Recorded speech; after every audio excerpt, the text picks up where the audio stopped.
Deployment setup, this gets more into the technical nitty-gritty and talks more about that social media destination, when to use them, when not to use them. I'm a big fan of social media destinations to piggyback. One of the nice things that Wowza can do as a streaming engine is create stream targets. So if like the BC government wants to hit their Facebook Live page as well as have their own player running on an internal player page for ministry employees to be watching, they can do that with a stream target set up on Wowza. Of course, Wowza has their Clearcaster product too, which I haven't used yet. If you want 1080p on Facebook, for example, the Clearcaster will let you do that if you're using a Facebook approved device. I think I just read something where they're enabling 1080p now in selective regions, so you don't need to use a Clearcaster, but that's something to keep in mind. YouTube will give you 1080p for your input going out, but Facebook will not unless you're in a region that they're rolling it out to, or you're using one of those expensive Clearcasters to manage that broadcast for you.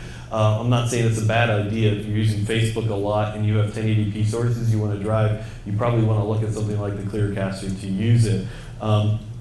The government wanted me to get one for free and try and use it for development purposes, but I don't have that kind of clout. They think, oh, you speak of stream media, go get us a free Clearcaster. I'm like, I can't really pull that. That's, we're gonna have to get one. I could probably get you a test unit, but if you want to buy one, we'll have to buy one.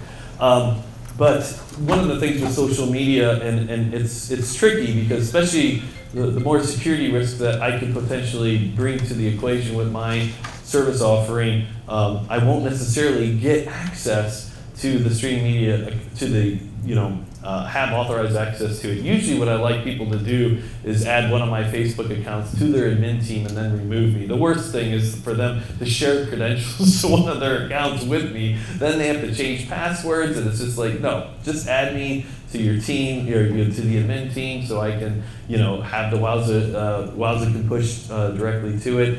And whenever I get pushback on that, is usually when we've had, I think, one failed government event where all the testing with their test account worked just fine, but as soon as we tried to go to their live government page, there was an authentication failure.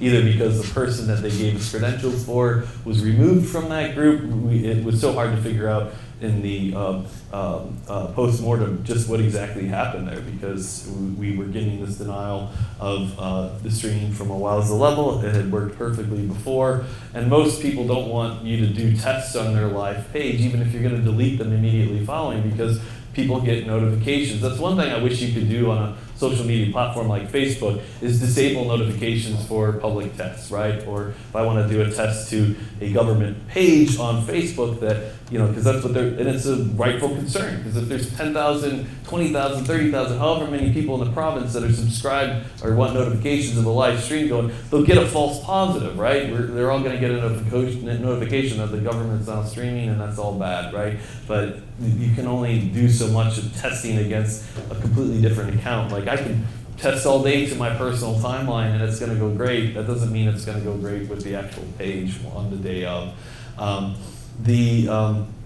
Again, I'll just highlight that. However, I would encourage you, if you're not already doing it, to create some kind of error-free, uninterrupted live stream. I outlined the solution that I've built for Wowza. You could do it. You could probably do it with Nginx and some C++ programming too. There's other extensible server technology out there that you could do that exact same thing, but you don't have to just suffer like, oh, publish from the encoder and then it's available as a stream. No, you can make it so that the stream's always available, or at least available before that. I didn't even mention DVR, but DVR is becoming something that I would expect to be available for all live broadcasts. That can be a stakeholder decision. Do you want people to be able to rewind into the broadcast? How much of it's left there? I work with one of my clients. He's actually a business partner as well.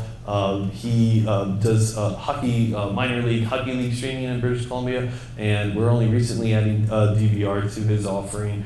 And one of the things with DVR is like if you're using the consistent stream name over and over again and you have a rolling window, you might actually have the past event in the DVR window, right? So you might see yesterday's game if you don't clear out your DVR, or you don't have it's just yet another strategy that you have to work out so that you make sure that people aren't seeing something they're not supposed to because maybe they didn't pay to see it.